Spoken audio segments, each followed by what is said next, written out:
baby. Here we are back once again. All gas, no trash. With another fucking album review there, buddy. Indeed, there, buddy. My name is Josh, and I'm here today with Good buddy Adam. And we're doing another album review today.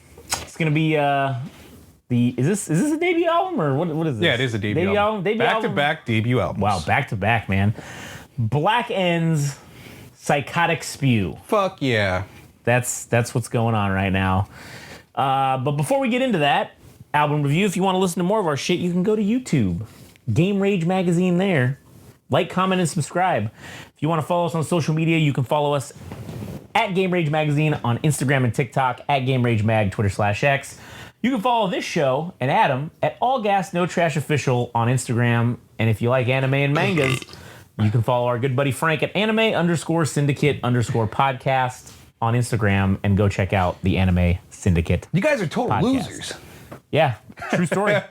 We're total fucking losers. Hey man, let the hate flow. If you want to hear more about that, you can go check out the latest episode of the BFN show about how hate mail it motivates us, it thrives us, it sustains us. It sure does. So, anyways, all right, here we go.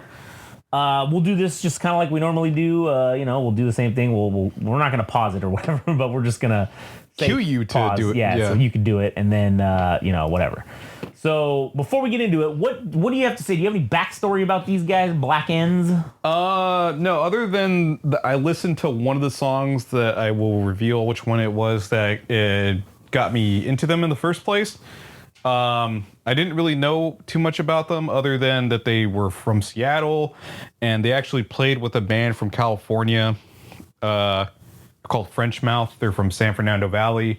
They actually don't have complimentary music. Like as far as genres go, they're kind of like on opposite ends of the spectrum. But nonetheless, we had a band from California play with Black Ends. They're called French Mouth, as I said before. So like I was just kind of intrigued by them, and I was kind of curious what was going on in Seattle in general. I've only really found two bands from Seattle that have piqued my interest. One being Filth is a Turtle, which we have listened to in the past, and then Black Ends, obviously, which is the debut album from them. And there is one song that was featured as a single that ended up making it onto the album. I'll tell you which track that was as we eventually listen to it. Okay. All right, well, fuck it. Let's just get right. Let's if you could stall for a second. I want to list off the members of the band real quick. Oh yeah, that's fine. We could definitely stall. So I mean, obviously, if you haven't listened, you should listen to some of our previous album reviews. We just put one out for Gut Health's debut album, Stiletto. Yep, you can listen to that. We just did The Sacred Soul's new album. I'm sure that'll piss off a lot of people. Oh, I'm sure it will. But hey, you know what? It is what it is. So go check it out. True story. Let's see. Shit. Where are they? Oh, wow. Oh, fuck my life. Unbelievable. This is completely fucking unacceptable. It is unacceptable. So whatever. We'll just look for it. We'll get it after the fact. We'll get to it after the fact. Yeah. So anyways, we'll go to the first track off of their debut album, Psychotic Spew. This is Black Ends. She Speaks of Love. If you want to listen, go ahead and pause now. All right, assuming you paused and did what we said and now you're back. You fine people. You magnificent bastards. You magnificent fucktards. She Speaks of Love. That was the debut song, or the number one, or the first track off of the debut album of Black End's Psychotic Spew. All right, Adam, what'd you have for this one? What'd you think about this opening track? All right. I wrote down song possibly about being abandoned by the lead singer's mother, or at least I thought maybe. With more songs, my perspective definitely changed. But I wrote down nice guitar riff on the opening. This sounds like it could have come out of the 90s. This song finds a second gear and explodes in like the last third of the song. Started playing a little louder in the last... Oh, I wrote that. Last 30 seconds goes into a funky breakdown. I thought this was a really interesting track because it reminds me of...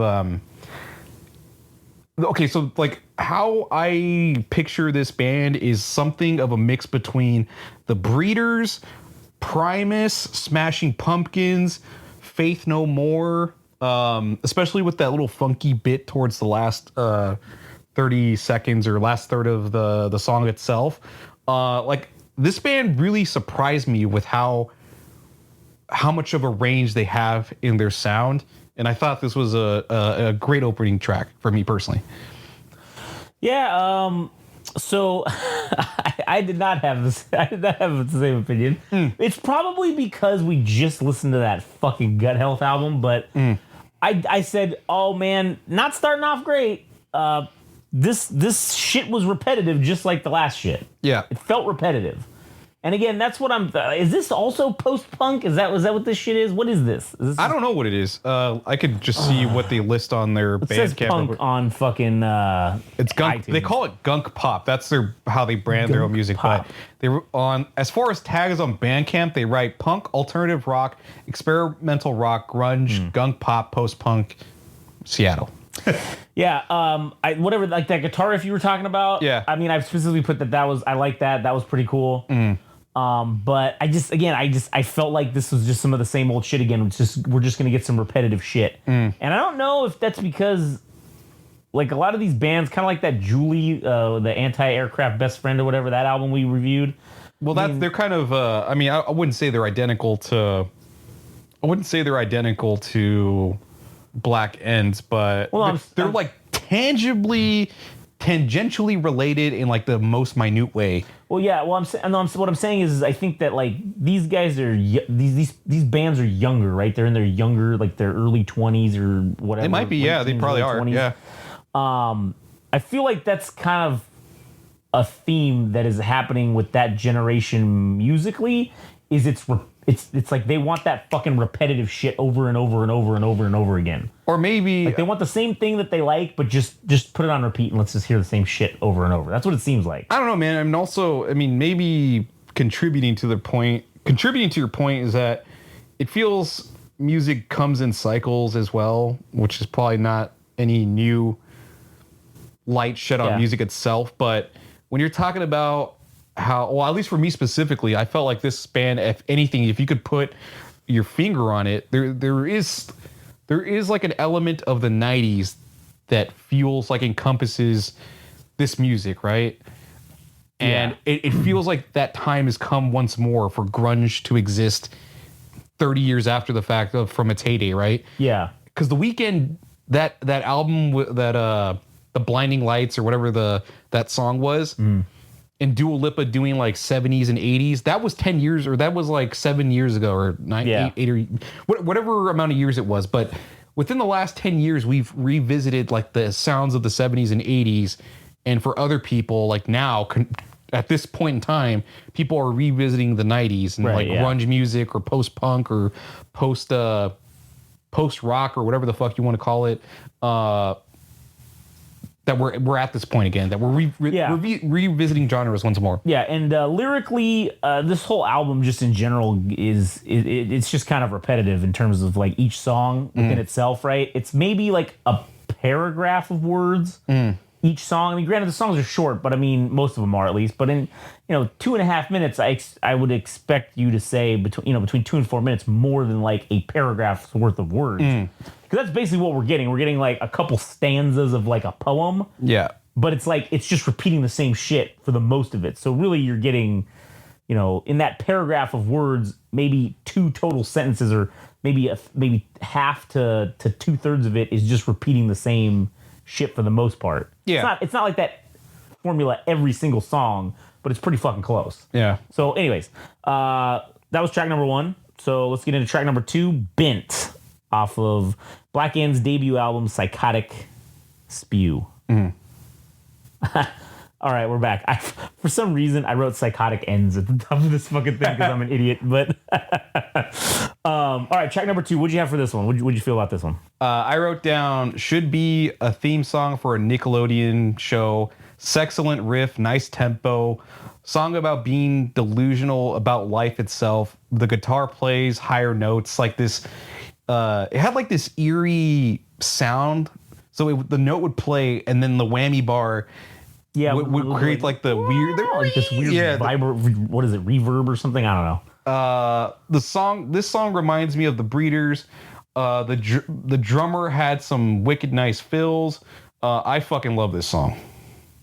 Yeah, this one was good. Or I enjoyed it more than the first song. I felt that instrumentally, this band was good. I liked the instrumental portions of these songs. I felt like those hit well. I just kind of felt like overall lyrically it didn't fucking grab me. It didn't fucking pull me in. It didn't do anything for me in terms of that. But yeah. In terms of like the guitar riffs, the drum, like you said, the drum fills, everything like that was fucking pretty good so far. Pretty good on this album in general, but in this song for sure, I felt this song, and I did say it about the next song too. I felt like these two had some sort of like a commercial application. I don't really know what for, but I felt like, oh, okay, this could be used for something. TV show, theme song, I don't know, something like that. Yeah. Commercial. This song was better. This is okay. We've kind of like, we went up a little bit now. Yeah. So that was track number 2. So now we're going to go to track number 3, Pour Me, off of Black End's debut album, Psychotic Spew. Here we go. All right, now we're back. For track number 3, this was repetitive, right? It felt repetitive, but it was like the good version of repetitive. Whereas the previous thing we listened to was repetitive, but the shit was bad. It felt like it was bad, but it was repetitive. This is like the same kind of thing, which is very interesting how you can have basically these two albums, right? The Gut Health one and this one. And they both kind of do the same thing. The lyrics are kind of like not really about anything. We don't know that because we didn't actually read the lyrics for Gut Health. Right, but it seems that way for Gut Health, right? Yeah. Same thing with this. This is kind of like, there's not a lot of fucking substance to. I feel like there is. I would, from my perspective, I feel like there is. But all right, but anyways, it's repetitive nonetheless, right? Yeah. Both things were extremely repetitive. Yeah. But this thing, in my opinion, fared better because the parts of it that were repetitive were good. Like they executed them well, as opposed to Gut Health. It was just, and it was too long. I will give you that. I will give you that. Throughout the songs, there's this. From what I could piece together about the album itself, right? Yeah. If there was a larger narrative to be told, my understanding is that this person either has social anxiety, depression, or some combination of mental illnesses or whatever you want to call it, and that they're further sinking themselves into this persona, this external persona of themselves, right? Yeah. Like if they were looking at themselves introspective, like if they had an astral projection of themselves, right? Which is themselves. And then there's this other entity that is evil or whatever it is. Yeah. It's like the personification of like social anxiety, depression, or whatever it is. These things, doubts in themselves is now manifesting and resenting humanity or whatever it might be. And it's just like that journey of just further, but the lyrics read as though they all kind of sound the same. But that's what I got out of it in grand scheme. Right. Yeah. That's kind of, I got that a little bit out of this, but I didn't know if I was having to read too deep into it to get that meaning out of it. But it also doesn't give you enough of that. Right. That's what I'm saying. There's not enough because there's the lyrics are minimal in this album. So it's like you don't really know if you're actually reading into it correctly or not, which I mean, again, whatever. I'm not criticizing it for that. I'm just saying it just felt kind of like there wasn't there was no substance to it. But the everything else about it was pretty good. So go ahead. So I wrote for Pour Me. There's something about the guitar that has a Western feel to it, or like a country twang or something. Song to me sounds like it could be Smashing Pumpkins or maybe even Green Day Dookie. The song that I think of as far as like the sound of the drums themselves, I think of Longview from Green Day Dookie, which you might know the song Longview. Bite my lip, close my eyes, take me away to paradise. But the opening part, or rather the drumming of that song, reminded me of this track because it goes I don't know, I really enjoyed that, and I'm not really that much of a Green Day fan, but I really like Longview from Dookie. And I wrote down tempo and drumming remind me of Green Day's Longview. I'm not sure if these three songs are about self-loathing or an abusive parental figure. This song is melancholic, depressing, dreadful. Song gets masturbatory at the end where it just kind of turns into a jam session. Yeah.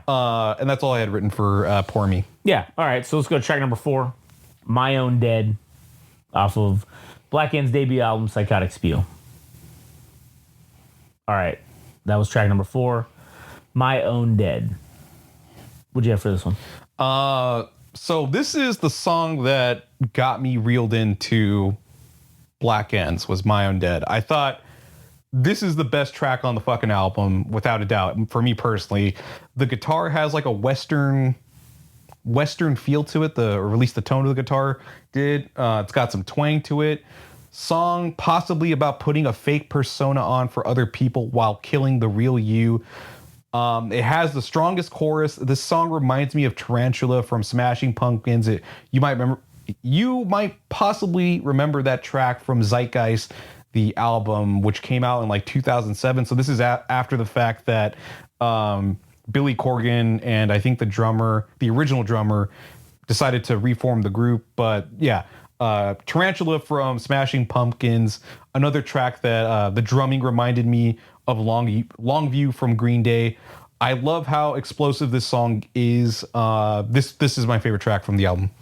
Yeah, me too. This one was, I literally wrote, this song's pretty fucking all right. Yeah. Like, which is a high compliment. This is like an excellent song. And there are like this band has a lot of potential when they get things right. And this is one of the songs where they get everything right. And for me, My Own Dead is the strongest fucking track on the album. I 100% agree with that. This song was, like you said, everything that they... I mean, you'll see at the end here, I literally wrote, like, these guys have potential. They have something, dude. There's something there. Yeah. And this song is like, oh, man, when all things hit, when all the cylinders are hitting, this is what they're capable of. Oh, yeah. And this is what... I mean, I'm looking forward to seeing where they take this in the future. Yeah. But this song was like, oh, yeah, man, all the cylinders fucking were firing on this one. Yeah. So anyways, let's get into the next track. Track number 5. Pretend to be Protect Me. Track number 5. Here we go. All right. Track number 5. What'd you have for this one? Pretend to be Protect Me. Okay, when I initially listened to this song, I didn't really care for it. And then because I listened to this album, I think 2 or 3 different times in its entirety, I started to come around to it. So it's a slow trotting song, maybe even got like a little gypsy music feel to it. Yeah. Still got a Western feel or country twang to it on guitar. Song about having complete apathy. Everyone's got the time to judge you, but everybody is just as miserable as you. Nobody is taking the time to help each other. Song is a cry for help, but you're also like pushing people away because everybody's an asshole. Yeah, that's kind of what I got out of it. I said this song I felt like had some sort of... I literally wrote those damn gypsies. Like, I felt like some kind of gypsy... I don't know what that feeling is or what that vibe is or called, if there is a thing for that to be called. But I literally had this fucking image of like, oh, this could be like a sequence in a movie about like some gypsy girl, like Romeo and Juliet for gypsy families. Like, that's what this story is. Like, this would be for that. Yeah. Like, it's like the emo melancholic fucking side of it where, like they broke up or something or someone got in the way. I don't know. Like, that's what I kind of imagined this to be. And I said, oh, okay, we're continuing the pretty decency here. Yeah. So anyways, that was all I had for that one. Okay. Track number 6, Suppin' on Strange, off of Black End's debut album, Psychotic Spew. Here we go. All right. That was track number 6, Suppin' on Strange. What'd you have for this one? I wrote down, I love this girl's voice because it's so fucking weird. Because she can sing, but she also does the vibrato thing. So it comes across as creepy or strange. Song about people being pricks and they'll bully you. That's kind of like, I wrote question mark, not being really entirely sure. Yeah. But it seems like that's how this person is dissenting into this evil version of themselves. Is they're pushing people away, but they also have these things that they're dealing with within their own mind, and it's just further pushing away people and also their own selves, and giving into this personification of like evil or maybe their own mental illnesses or whatever. I wrote down, there's a math rock element after the chorus that I thought was super cool. Another song where the drummer has amazing fills, cool solo at the end of the song, and that's all I had really written. Yeah, that guitar riff or whatever, that was fucking cool, man. Like, Yeah. That, and then like you said, those drum fills. Yeah, because I mean, dude, this girl, or I don't even know, I don't even know who is actually drumming in the band itself, but yeah, it's like just amazing drumming, like the fills. I don't know how else to describe them, but you can hear them on the album. Like, this girl's really fucking good. If it ends up being the dude or the girl playing bass, I'm not sure. Yeah. Anyways, all right. So that was track number 6. Let's get into track number 7. Black's Lullaby off of Black End's debut album, Psychotic Spew. All right. That was track number 7, Black's Lullaby. What'd you feel about this one? I wrote, not my favorite song. I like the latter portion of the song when it really opens up with the heavy guitar distortion. Has violins in it, very unsettling. Not entirely sure about what the song is about. It's encroaching on being repetitive to the last song. Person in song, referring to the person within the story of the song, might have bipolar disorder, is what I wrote. Lead singer is good at harmonizing with the instruments. That's all I had written for track 7. Not my personal favorite. Yeah, I didn't enjoy it that much. I wrote, this is repetitive, featuring violins. Like, that's what it was. But I'm a violin mark. Like, I love violins and string sections. Yeah. Like that. That's just, I'm a fucking mark for that shit. So, I am too. So I didn't completely hate the song because of that, basically, but it was not my favorite. It like I said, it just felt like repetitive. It threw everything. I mean, for me, if there was a track that threw anything off, it was probably this one. Yeah, I can agree with that. All right, cool. Let's get into track number 8, When I'm Alone, off of Black End's debut album, Psychotic Spew. Here we go. All right, that was track number 8, When I'm Alone. I did not like that effect that they did on her voice or whatever that. I felt like there was some fucking pedal. I don't know what it was, but it's reverb. I don't know what the fuck you want to call it, but whatever that was, it was like fucking nails on a chalkboard for some reason in this song. I don't know if it was just a combination of everything, and then that just fucking was like, I fucking hated that. I did not like this song at all. Oh, okay. I wrote down most Danny Elfman-esque song, meaning that if you know who Danny Elfman is, you know him for The Nightmare Before Christmas and Oingo Boingo, of course. And the dude just writes really weird stuff. But this is where like the back end of the album starts delving into the strangeness. Yeah. It feels, oddly enough, this track feels like a musical. Like if there was a musical song within this album, that this one felt like it.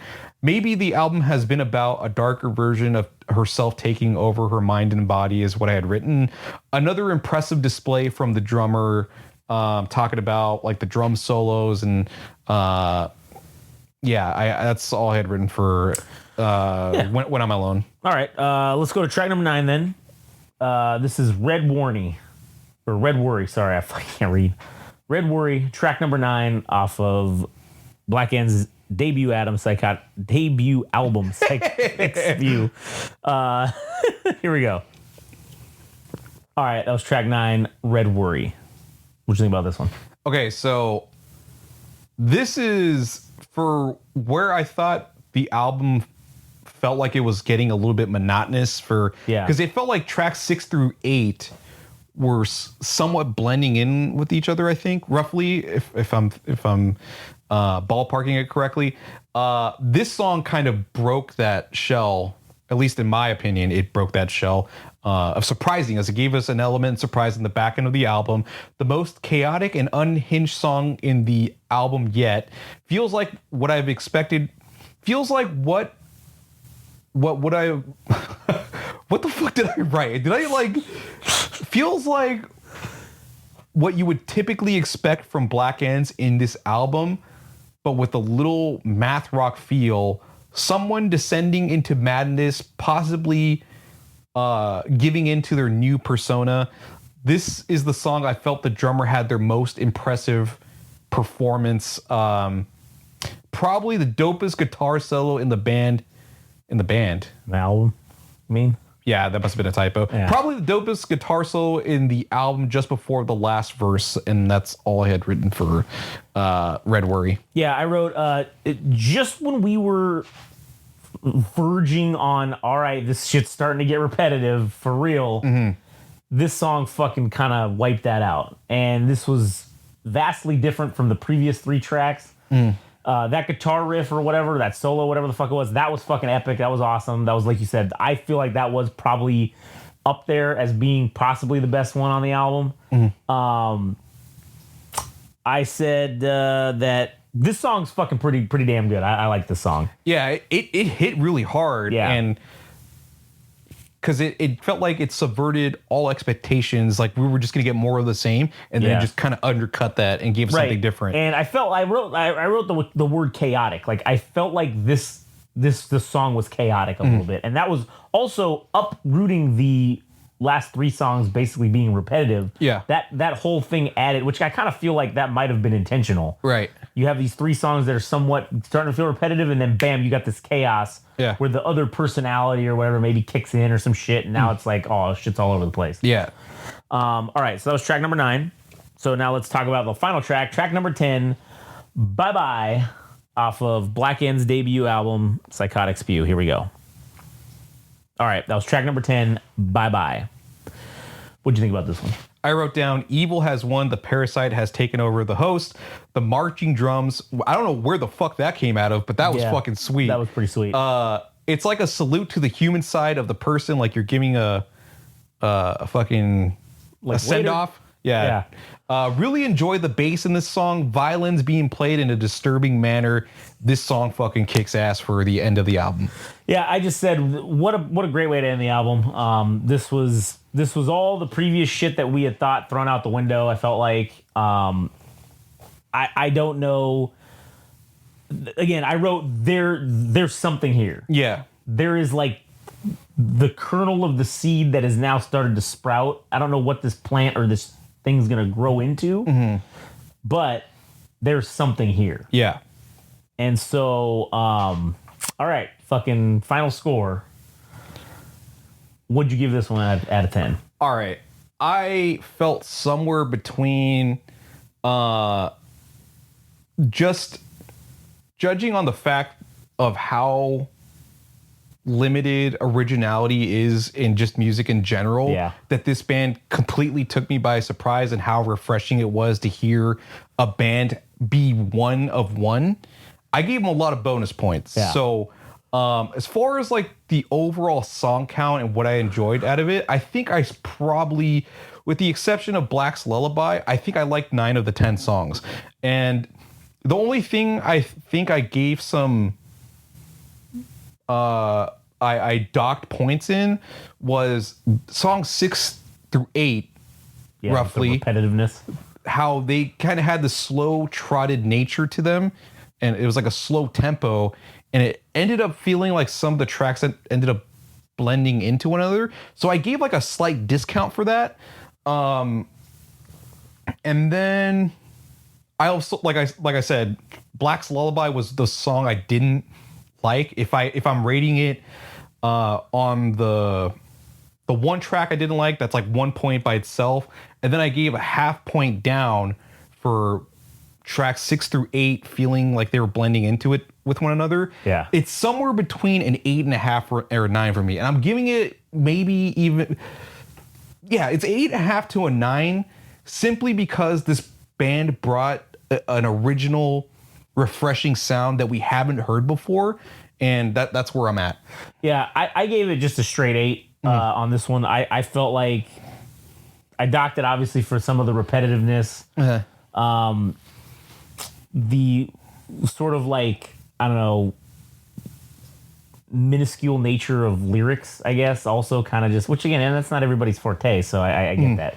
But that's just shit I docked it for. But this was far exceeding the last piece of shit we listened to from Good Health. Yeah. This is there's something here. Like I said, I'm not quite sure what it's gonna be or what it's gonna turn into. Yeah. But there is something very tangible with this. Yeah. It's hard to put into words. Yeah. But whatever it is, I feel like that's so fucking stupid to say, but I feel like they've got whatever it is, they've got it here. It's hard to measure. It's it's hard to quantify it. It is, and I feel because there are so many elements at play from different genres just mashed into one this fucking album, and even the band's sound itself. But I think if they pick a lane and pick one or two, maybe even three things to carry on to their next album, that, I mean, shit, they, like I said, if they wanted to go like a more Smashing Pumpkin sound for more commercial success, they could do that. But they could also be the weird version, or they could be the weird Black Ends and go the Primus route and just make strange music. And maybe they'll find success like Primus, where they end up making a theme song for some television show, like some weird Adult Swim show, right? Yeah. But they're more on the niche side. It depends on how they want to play it, like going forward. If they want to be commercial success or they want to be cult favorite success, cult favorite success, and maybe they can even find the medium between those two things. But I say they even go the route of going cult following. If there's an audience for this band, I say go in with the crazy, because I think that's gonna be the thing that lasts longer. Go crazy. Yeah, I agree. Don't fucking go towards the mainstream shit. Just be psychotic with be psychotic. Psychotic Spew, yeah, psychotically spew. That's what I would say. But anyways, this was a fun, interesting album to listen to. That's for sure. So quite a departure from the last thing. So I'm cool with that. But anyways, you got anything else to add on this one? No. Fun time. Was had by all. Album review. Good job. Yeah, indeed. Anyways, all right. Well, that'll be the end of it for us. If you want to listen to more, go to Game Rage Magazine on YouTube. Like, comment, and subscribe. You can follow us on social media, Instagram and TikTok at Game Rage Magazine, Twitter /X at Game Rage Mag. You can follow Adam and this show at All Gas No Trash Official on Instagram. And if you like anime and manga, you can follow our good buddy Frank at anime_syndicate_podcast. All right, that's it for us. Fuck yeah. Catch you on the next one.